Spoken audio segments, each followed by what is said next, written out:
مرحبا متابعينا الكرام، أترككم مع أبرز العناوين. عاجل برشلونة يتجه نحو جرينوود، ألفونسو ديفيز يقترب وبايرن يجد البديل، برشلونة يطالب تجديد إعارة أحد نجومه، حقيقة اهتمام برشلونة بضم ديبالا، قرار ناري بشأن بيلينغهام وجرينوود. قبل البدء في التفاصيل، لا تنسوا الإعجاب بالفيديو والاشتراك بالقناة وتفعيل الجرس ليصلك كل جديد. كورازون. ثمن تشافي هرنانديز مدرب برشلونة العمل الذي يؤديه الرئيس جوان لابورتا في نهاية العام الثالث من ولايته الثانية، واعتبره الأفضل في تاريخ النادي، وقال: من الداخل لدي تقييم إيجابي جدا، الأمور تمت بشكل جيد. تشافي تجنب ذكر اسم الرئيس السابق للنادي جوسيب ماريا بارتوميو، لكنه قارن بين الحقبتين السابق والحالية قائلا: من دون نية الانتقاد، وجد لابورتا نفسه في ناد يمر بلحظة صعبة جدا اقتصاديا واجتماعيا ورياضيا. وتابع: قلت بالفعل إن برشلونة في منتصف الطريق لتحقيق شيء عظيم، وأعتقد بأنه لابورتا الشخص المثالي لفعل ذلك. بالنسبة إلي هو أفضل رئيس في تاريخ النادي، وإذا كان هناك من يستطيع إخراج النادي من هذا الوضع فإنه هو. يبقى لويس إنريكي المدير الفني لباريس سان جيرمان أحد الأسماء البارزة التي رشحتها وسائل الإعلام لقيادة فريق برشلونة في الصيف المقبل، لكن صحيفة سبورت الكتالونية أكدت أن إنريكي لن يرحل عن PSG في الصيف المقبل، واستقر على استكمال عقده لنهايته في حديقة الأمراء. وذكرت الصحيفة أن المدرب الإسباني يحظى بتقدير كبير لدى الإدارة الباريسية لأكثر من سبب، مثل قدرته على تجاوز الأزمات الصعبة وثقته في اللاعبين الشباب ومنحهم الفرصة. ولفتت إلى أن مسؤولي باريس سعداء بمشاركة الثنائي زاير إمري وبرادلي باركولا تحت قيادة إنريكي في الوقت الذي تثار فيه ضجة بسبب الرحيل الوشيك لكيليان مبابي نجم الفريق. ولفت سبورت: إنريكي يحظى باهتمام أكثر من نادي أوروبي في الصيف المقبل، ولكنه لن يرحل عن باريس. اتخذ الاتحاد الإسباني لكرة القدم قراراً نهائياً متعلقاً بحادثة لاعب ريال مدريد جود بيلينغهام ومهاجم ختافي مايسون جرينوود، ويزعم أن بيلينغهام وجه إهانة إلى جرينوود خلال مباراة الفريقين الشهر الماضي. ووفقاً لما ذكرته صحيفة ماركا، قرر الاتحاد الملكي الإسباني لكرة القدم أنه لا يوجد دليل موثوق به لقيام بيلينغهام بتوجيه عبارة مسيئة لجرينوود ليقرر إغلاق الملف.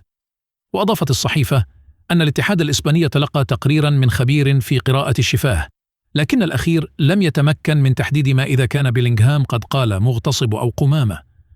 وتأتي هذه الأنباء بعدما قرر الاتحاد الإسباني إيقاف بيلينغهام مباراتين بعد طرده من مباراة ريال مدريد الأخيرة أمام فالنسيا بسبب احتجاجه على قرار الحكم بعدم احتساب هدف لفريقه.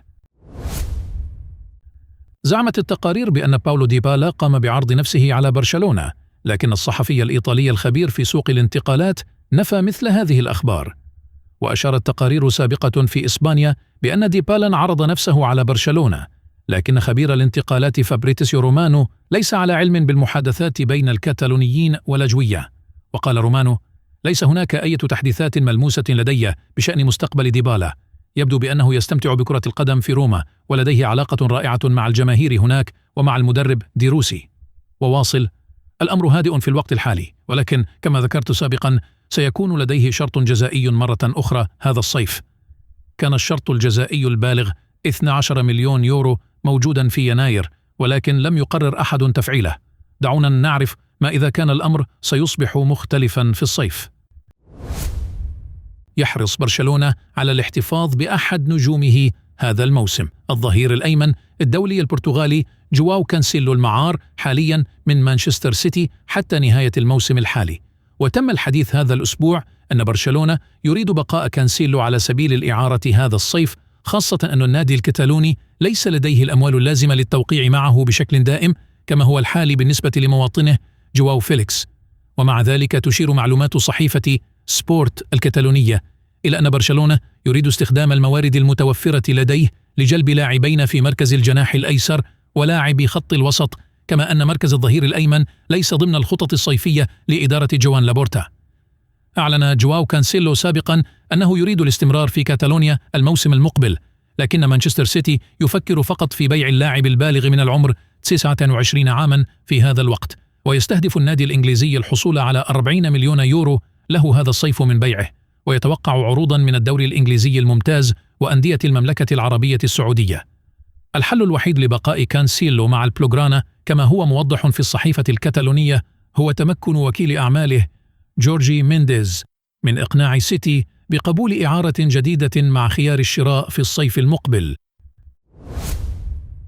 ارتبط اسم الظهير الأيسر لنادي جيرونا الإسباني ميغيل غوتيريز بالانتقال إلى العملاق الألماني بايرن ميونخ خلال الميركاتو الصيفي المقبل، بعد تصاعد المفاوضات بين الظهير الأيسر الحالي للبايرن ألفونسو ديفيز للانضمام لصفوف ريال مدريد.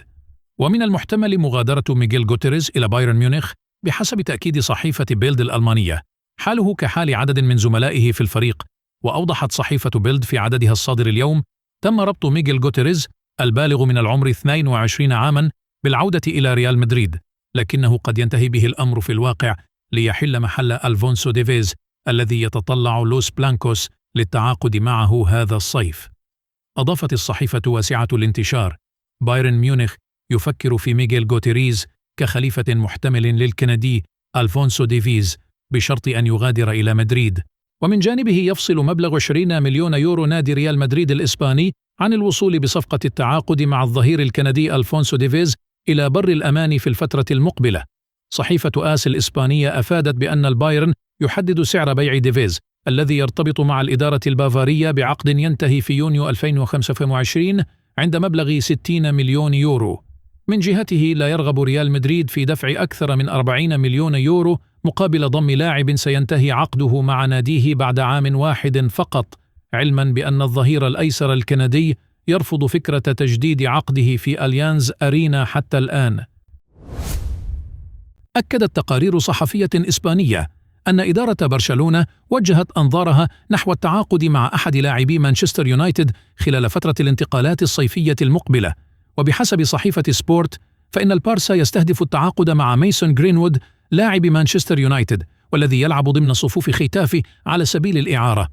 وأضافت الصحيفة أن مستقبل جرينوود غير مؤكد مع الشياطين الحمر، بينما أعلن ختافي اهتمامه بالاحتفاظ باللاعب للموسم المقبل، فيما تشير تقارير أخرى إلى أن برشلونة مستعد للمخاطرة من أجل ضم المهاجم الإنجليزي.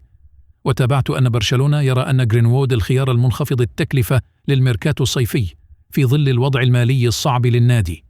وأضافت أن البلوغرانا يشعر أن جرينوود متعدد الاستخدامات، حيث إنه قادر على تجاوز المدافعين فضلا عن غريزته في تسجيل الأهداف، مشيرة إلى أن البارسا أجرى اتصالات لمعرفة وضع جرينوود.